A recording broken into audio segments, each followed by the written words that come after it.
સુરતની diamond industry સાથે સંકળાયેલી 47 વર્ષ જૂની પ્રતિષ્ઠિત સંસ્થા ઇન્ડિયન ડાયમંડ ઇન્સ્ટિટ્યૂટ હવે અત્યાધુનિક સુવિધાઓ સાથે નવા અવતારમાં જોવા મળશે।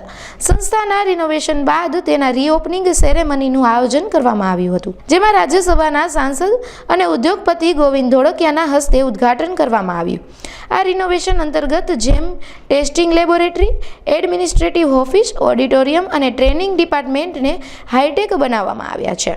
હવે અહીં વિદ્યાર્થીઓને અત્યાધુનિક મશીનરીની મદદથી ડાયમંડ ટેસ્ટિંગ અને મશીનરી વિશે વ્યવહારુ તાલીમ આપવામાં આવશે, જે ડાયમંડ સિટી સુરતના રત્ન કલાકારો અને વિદ્યાર્થી માટે આશીર્વાદરૂપ સાબિત થશે। નમસ્તે મિત્રો, આજે ઇન્ડિયન ડાયમંડ ઇન્સ્ટિટ્યૂટ એટલે કે આઈડીઆઈ નું રીઓપનિંગનું કામ આપણે આજે પ્રોગ્રામ રાખ્યો છે। આ ઇન્ડિયન ડાયમંડ ઇન્સ્ટિટ્યૂટ 47 વર્ષ પહેલા 1978માં પાયો નખાયો।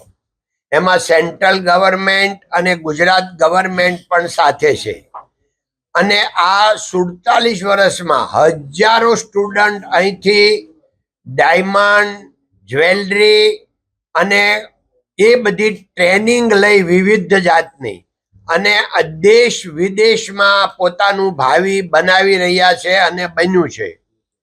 એ સમયે આ ઐતિહાસિક સંસ્થા ઇન્ડિયન ડાયમંડ ઇન્સ્ટિટ્યૂટમાં અત્યારે દિનેશભાઈ નાવડિયા જે ચેરમેન તરીકે નવનિયુક્ત થયા અને એણે બહુ મહેનત કરી બધા જૂના ડાયમંડ વાળાને યાદ કરાવ્યું, ડોનેશન લઈ અને આખું ફરીથી આનું રિનોવેશન કરાવ્યું।